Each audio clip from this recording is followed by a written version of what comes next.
பிஸ்மில்லாஹிர்ரஹ்மானிர்ரஹீம். அல்ஹம்துலில்லாஹி ரப்பில் ஆலமீன். வஸ்ஸலாத்து வஸ்ஸலாமு அலா சய்யிதினா முஹம்மதின் வ அலா ஆலிஹி வ ஸஹ்பிஹி அஜ்மஈன். அம்மா பாத். ஃபகத் கால அல்லாஹு தஆலா ஃபி கிதாபிஹில் அஸீஸ் பஅத அஊது பில்லாஹி மினஷ் ஷைத்தானிர் ரஜீம். பிஸ்மில்லாஹிர் ரஹ்மானிர் ரஹீம். இஹ்தினஸ் ஸிராத்தல் முஸ்தகீம். ஸதகல்லாஹுல் மௌலானல் அலியுல் அதீம். எல்லா புகழும் புகழ்ச்சியும் ஏகவல்லவனாகிய அந்த அல்லாஹு தாலா ஒருவனுக்கே சொந்தம். சலாத்தும் சலாமும் கண்மணி நாயகம் ஸல்லல்லாஹு அலைஹி வஸல்லம் அவர்கள் மீதும், அன்னாருடைய குடும்பத்தார்கள், சஹாபா தோழர்கள், கியாமத்து நாள் வரும் வரையிலே நல்ல முறையிலே பின்பற்றக்கூடிய அனைவர் மீதும் உண்டாவதாக.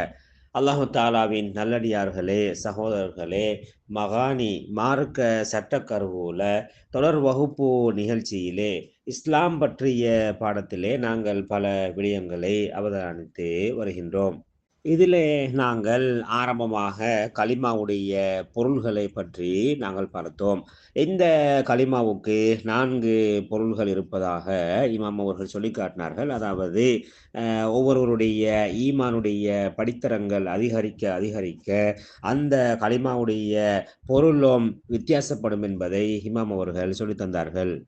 அதிலே ஷரியத்தின்படி கலிமாவின் பொருள் லா மபூத பிஹக்கின் ஃபில் உஜூதி இல்லல்லாஹ், பிரபஞ்சத்தில் உண்மையை கொண்டு வணங்கப்படுவதற்குரியவன் அல்லாஹுவை தவிர வேறு எவரும் இல்லை என்பதாகும். இதை நாங்கள் விரிவாக தெளிவுபடுத்தி இருந்தோம். அதே போன்று தரிக்கத்தின்படி கலிமாவின் பொருள் லா ஃபாஇல இல்லல்லாஹ், அல்லாஹ்வை தவிர செய்து முடிப்பவன் வேறு யாரும் இல்லை என்பதாகும். அதே போன்று ஹகீகத்தின் அடிப்படையிலே பொருள் லா மக்சூத இல்லல்லாஹ், அல்லாஹ்வை தவிர நாடப்படுகிறவன் வேறு எவரும் இல்லை என்பதாகும். அதே போன்று மாரிஃபத்தின்படி கலிமாவின் பொருள் லா மௌஜூத இல்லல்லாஹ், அல்லாஹ்வை தவிர உண்மையான உள்ளமையுடையவன் வேறு எவரும் இல்லை என்ற அந்த விடயங்களை நாங்கள் ஆழமாக பார்த்தோம். இது சம்பந்தமாக நாங்கள் இந்த கலிமாவுடைய பொருள் சம்பந்தமாக பல தொடர்களை நாங்கள் பேசியிருக்கின்றோம். இது சம்பந்தமான குற்றச்சாட்டுகளுக்குரிய பதில்களையும் பிழையான வாதங்களுக்குரிய விளக்கத்தையும் நாங்கள் சொல்லியிருக்கின்றோம். அதே போன்று கலிமாவின் 2வது பகுதியாகிய முஹம்மதுர் ரசூலுல்லா என்ற அந்த வாசகத்துக்குரிய விளக்கங்களையும் நாங்கள் விரிவாக பார்த்தோம். அதனை தொடர்ந்து நாங்கள் இந்த கலிமாவுடைய ஷரத்துக்கள், கலிமாவுக்கு 4 ஷரத்துக்கள் இருக்கின்றது. இக்ராரும் பில் லிசான் வ தஸ்தீகும் பில் ஜினான் வ இஹ்லாசு அமாலில் அதியான் வ அதாஉல் அர்கான் என்ற இந்த பகுதியையும் நாங்கள் பல தொடர்களிலே நாங்கள் தெளிவுபடுத்தினோம். அதே போன்று இந்த ஃபர்லான காரியங்களை சரியாக நிறைவேற்றுவது என்பது அந்த ஃபர்லான காரியங்கள் 50க்கும் மேற்பட்டது இருக்கின்றது என்ற அந்த விடயத்தை தான் கடந்த தொடரிலே நாங்கள் பார்த்தோம். அதாவது ஒரு மனிதனுக்கு கடமையான விடயங்கள் 50க்கும் மேற்பட்ட காரியங்கள் இருக்கின்றன என்பதை, அதற்குரிய அந்த விடயங்களையும் அதற்குரிய அல் குர்ஆன் வசனத்துடைய தெளிவோடு நாங்கள் முன்வைத்திருந்தோம். இமாம் அவர்கள் இங்கே எமக்கு சொல்லி காட்டியதன் பிரகாரம் அதன் தொடரிலே இன்றைய பாடத்திலே கலிமாவின் தத்துவம் என்ற அடிப்படையில் தலைப்பிட்டிருக்கின்றார்கள். இந்த கலிமாவின் தத்துவம் என்ற இந்த தலைப்பிலே பல முக்கியமான விடயங்களை சொல்லித் தருகின்றார்கள். அதாவது அல்லாஹு தஆலா அல் குர்ஆனில் சொல்கின்றான், ஃபஅலம் அன்னஹு லா இலாஹ இல்லாஹு, அல்லாஹு தாலாவை தவிர வேறு நாயன் கிடையாது என்பதை நீங்கள் ஒவ்வொருவரும் அறிந்து கொள்வீர்களாக என்ற இந்த வசனத்தின் பிரகாரம் அல்லாஹு தாலாவை அறிவது கட்டாயமாக இருக்கின்றது. இந்த அல்லாஹு தாலாவை அறிவது எப்படி என்பதைத்தான் இந்த தொடரிலே நாங்கள் பார்க்க இருக்கின்றோம். இதிலே பலர் சமூகத்திலே பலவிதமான கருத்துக்கள் முன்வைக்கப்படுகின்றன. அல்லாஹ்வை அறிதல் என்று சொல்லி பிழையான கோட்பாடுகளும் போதிக்கப்பட்டு கொண்டிருக்கின்றன. இவ்வாறு இந்த பிழையான கோட்பாடுகள் மூலமாக உண்மையான முறையிலே அல்லாஹு தாலாவை அறிய முடியாது.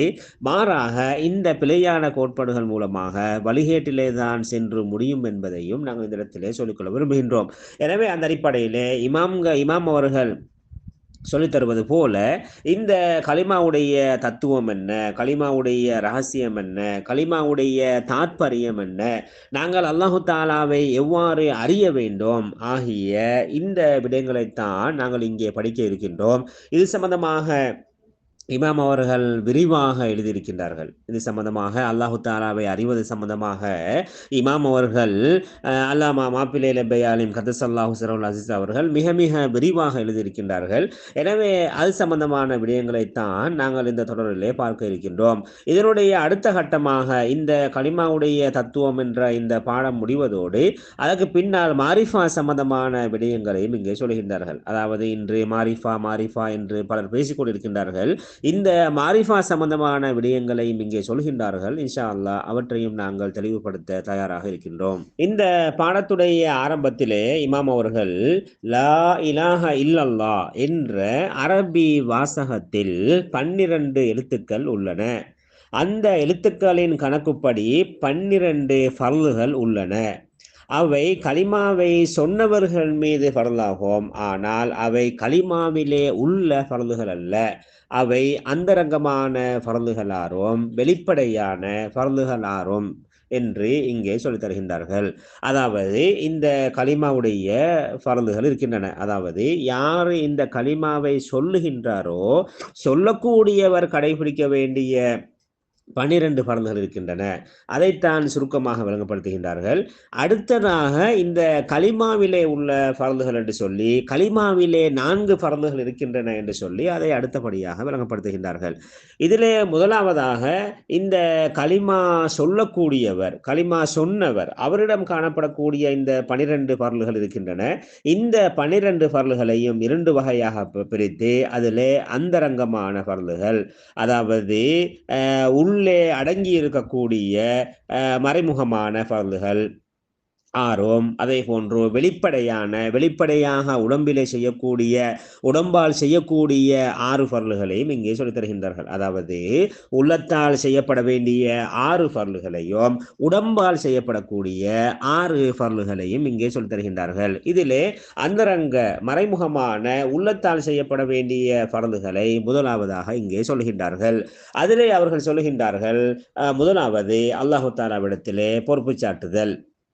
அதாவது ஒரு கலிமா சொன்ன ஒரு மனிதன் தன்னால் எதுவும் செய்ய முடியாது, எல்லாமே அல்லாஹு தாலாவின் மூலமாகத்தான் நடக்கின்றது என்ற அந்த நம்பிக்கையோடு எல்லா விடயங்களையும் பொறுப்பு சாட்டு விட வேண்டும். நாங்கள் ஒரு பயணம் செய்வதாக இருந்தாலும், தொழில் செய்வதாக இருந்தாலும், உணவு தேடி செல்வதாக இருந்தாலும், எதுவாக இருந்தாலும் இந்த காரியத்தை யா அல்லாஹ் நீயே பொறுப்பேற்று செய்து முடித்தந்துள்வாயாக, என்னால் ஒன்றும் சாதிக்க முடியாது, நீயே எல்லாவற்றையும் பொறுப்பேற்று எமக்கு நிறைவேற்றி தந்துடுவாயாக, உனது நாட்டப்படியே எல்லாம் நடக்கும் என்று சொல்லக்கூடிய அந்த தவக்குல், அந்த பாரம் சாட்டுதல் என்ற அந்த நம்பிக்கை உள்ளத்திலே வர வேண்டும். அவ்வாறு இல்லாததன் காரணமாகத்தான் இன்று அல்லாஹுடைய அந்த கலாக்கதிரை நம்பாததன் காரணமாகத்தான், அல்லாஹு தாலாவுடைய அந்த ஏற்பாட்டை நம்பாததன் காரணமாகத்தான் இன்று மனிதனுக்கு பொறுப்பு சாட்டுதல், பாரம் சாட்டுதல் என்ற இந்த பண்பு இல்லாமல் போகின்றது. அடுத்த 2வதாக சொல்கின்றார்கள் போதும் என்ற மனம். 2வதாக சொல்கின்றார்கள் போதும் என்ற மனம். அல்லாஹு தாலா இந்த உலகத்திலே எல்லோருக்கும் ஒன்று போல ஏற்பாட்டை எழுதியது கிடையாது. ஒவ்வொருவருக்கும் எது பொருத்தமோ, எது அவருக்கு நல்லமோ அப்படியான அடிப்படையிலே அல்லாஹு தாலா அந்த கலாக்கதிரை எழுதியிருக்கின்றான். நாங்கள் சில விடயங்களை நினைத்து கவலைப்படலாம். ஆனால் அல்லாஹு தாலா யாருக்கு எது பொருத்தமோ எது நல்லமோ அதைத்தான் அவன் எழுதி வைத்திருக்கிறான் என்பதை நாங்கள் புரிய வேண்டும். அந்த அடிப்படையிலே அவன் எமக்கு எதை தருகின்றானோ, எமது வாழ்க்கையை எவ்வாறு அமைத்திருக்கின்றானோ, ஏழையாக வாழ வைத்திருந்தால் அதை நாங்கள் பொருந்திக் கொள்ள வேண்டும், சாதாரண நிலையில் வாழ வைத்தால் அதையும் பொருந்திக் கொள்ள வேண்டும், ஒரு பணக்காரனாக வாழ்ந்தால் அதையும் பொருந்திக் கொள்ள வேண்டும். இவ்வாறு நாங்கள் நாளாந்தம் நடைபெறக்கூடிய அனைத்து விடயங்களிலேயும் சம்பாதிப்பதிலிருந்து, உண்ணுவதிலிருந்து, குடிப்பதிலிருந்து, வாழ்க்கையுடைய அனைத்து விடயங்களிலேயும் போதும் என்ற மனம் அல்லாஹு தாலா தந்ததை கொண்டு திருப்திப்படுவது அவசியமாகும். அதே போன்று 3வது சொல்கின்றார்கள் பொறுமை. அதாவது இந்த பொறுமை என்பது மிக மிக விரிவான ஒரு தலைப்பு. அதாவது அமல் செய்வதற்கும் பொறுமை வேணும், கஷ்டங்கள் வந்தாலும் பொறுமை வேண்டும், சோதனைகள் வந்தாலும் பொறுமை வேண்டும், மகிழ்ச்சியிலேயும் பொறுமை வேண்டும், இவ்வாறு எல்லா விடயத்திலேயும் பொறுமை வேண்டும். 4வதாக கலாக்கதிரை பொருந்திக் கொள்ள வேண்டும். நாங்கள் ஏற்கனவே சொன்னது போல அல்லாஹு தாலா இந்த கலாக்கதிரை ஏற்பாட்டை ஒவ்வொருவருக்கும் எது நல்லமோ அதை அவன் எழுதி வைத்திருக்கின்றான். எனவே அந்த கலாக்கதிரை பொருந்திக் கொள்வது அவசியமாகும். அடுத்தது ஐந்தாவதாக நேமத்துக்கு நன்றி செலுத்துதல்.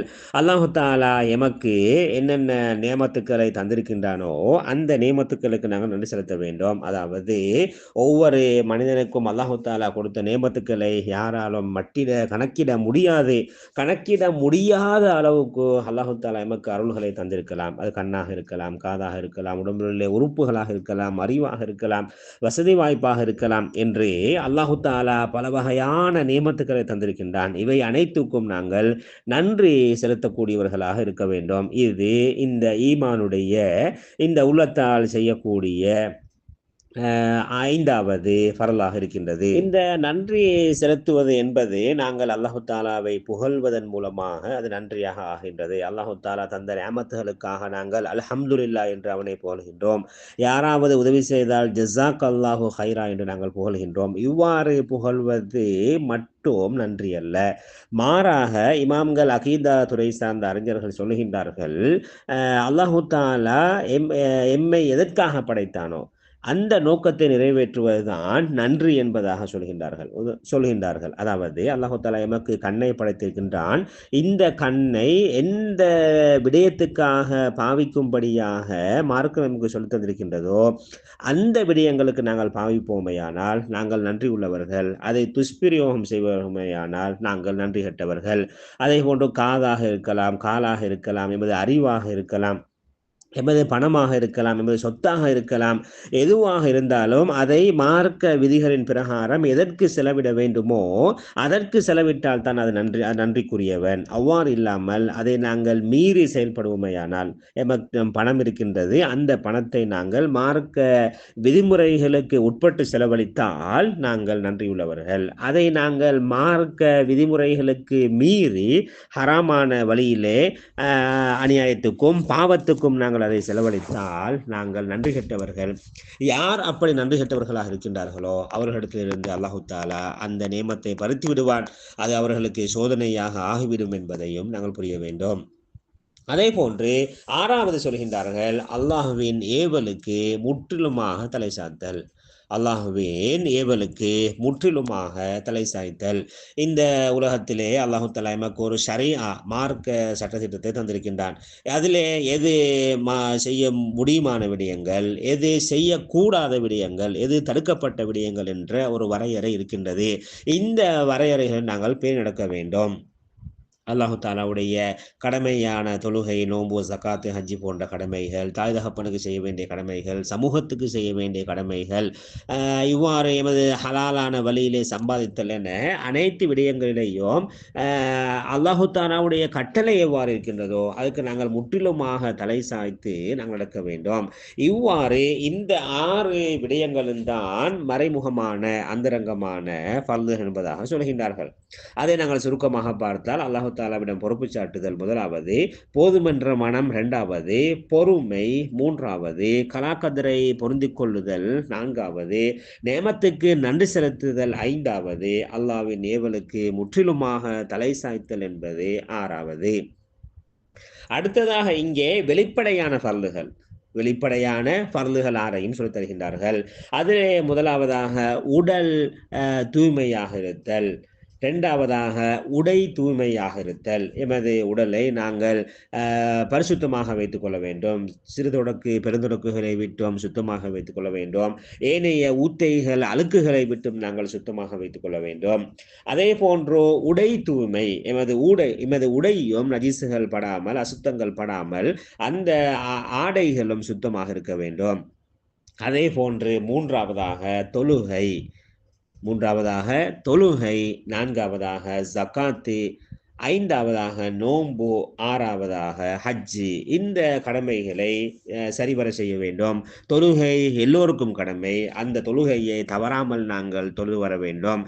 நாங்கள் ஈமானிலே உயர்ந்த நிலையை அடைந்து விட்டோம், மாரிஃபாவை அடைந்து விட்டோம் என்று தொழாமல் இருக்க முடியாது. அவ்வாறு இருப்பார்களே ஆனால் அவர்கள் ஃபர்லை விட்டு விட்டார்கள். ஃபர்லை விட்டு விட்டவர்களுக்கும் இஸ்லாத்துக்கும் எந்த விதமான சம்பந்தம் கிடையாது. அதே போன்று ரமலான் காலத்திலே நோன்பு நோட்பது, வசதி உள்ளவர்கள் ஜகாத் கொடுப்பது, வசதி உள்ளவர்கள் ஹஜ் செய்வது, இவ்வாறான இந்த 12 பர்லுகளையும் யார் கலிமா சொன்னவராக இருக்கின்றாரோ அவர் செய்வது அவசியம் என்பதை இங்கே தெளிவுபடுத்த தருகின்றார்கள். அடுத்ததாகத்தான் இந்த கலிமாவிலே உள்ள பர்துகள் என்று 4 விடயங்களை சொல்லித் தருகின்றார்கள். அதிலே முதலாவது இஸ்பாத்து தாத்தில்லா, அல்லாஹ்வுடைய தாத்தென்னும் உள்ளமையை தரிப்படுத்துவது. இரண்டாவதாக இஸ்பாத்து சிஃபாத்தில்லா, அல்லாஹ்வுடைய சிறப்பு தன்மைகளை தரிப்படுத்துவது. மூன்றாவது இஸ்பாத்து அஃஆலில்லா, அல்லாஹ்வுடைய செயல்களை தரிப்படுத்துவது. நான்காவது இஸ்பாத்து சிதகி ரசூலில்லாஹி ஸல்லல்லாஹு அலைஹி வஸல்லம், அல்லாஹ்வுடைய ரசூலின் சொல் உண்மை என்பதை தரிப்படுத்துவது. இவ்வாறு 4 ஃபர்துகள் இருக்கின்றன. இதிலே நாங்கள் அந்த 4 ஃபர்துகளையும் சுருக்கமாக சொன்னோம். இதிலே ஒவ்வொன்றையும் மிக மிக ஆழமாக இங்கே தெளிவுபடுத்துகின்றார்கள். உதாரணமாக இஸ்பாத்து தாத்தில்லா, அல்லாஹ்வுடைய தாத்தென்னும் உள்ளமையை தரிப்படுத்துவது, இது சம்பந்தமாக விரிவாக பேசியிருக்கின்றார்கள். இவ்வாறு ஒவ்வொரு ஃபர்லுகளையும் பற்றியும் விரிவாக பேசியிருக்கின்றார்கள்.